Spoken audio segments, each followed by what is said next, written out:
पुरंदर. महाराजांचं बुद्धी कौशल्य आणि मुरारबाजी देशपांडेंचं शौर्य सांगणारा पुरंदर.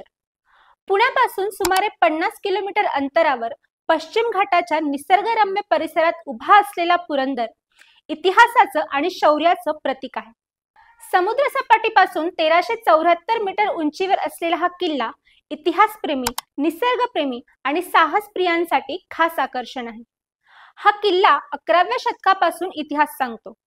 यादव राजवटीत बांधला गेलेला, नंतर बहमनी, विजापूर, मराठा आणि मुघलांच्या ताब्यात आलेला हा किल्ला 1646 मध्ये छत्रपती शिवाजी महाराजांनी स्वराज्यात आणला. पुरंदर फक्त लष्करी दृष्टिकोनातून महत्वाचा नाही, तर इथे संभाजी महाराजांचा जन्म झाला, त्यामुळे सांस्कृतिक वारशाचाही भाग आहे.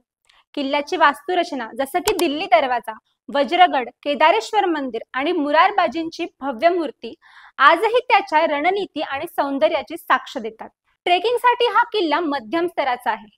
ट्रेक सुरू होतो नारायणपूर, सासवड किंवा हडपसर मार्गातून आणि माथ्यावर पोहोचल्यावर सह्याद्रीच्या डोंगर रांगा, तलाव आणि सूर्यास्ताचे विहंगम दृश्य अनुभवता येते. मग तुम्ही कधी निघताय सफरीसाठी?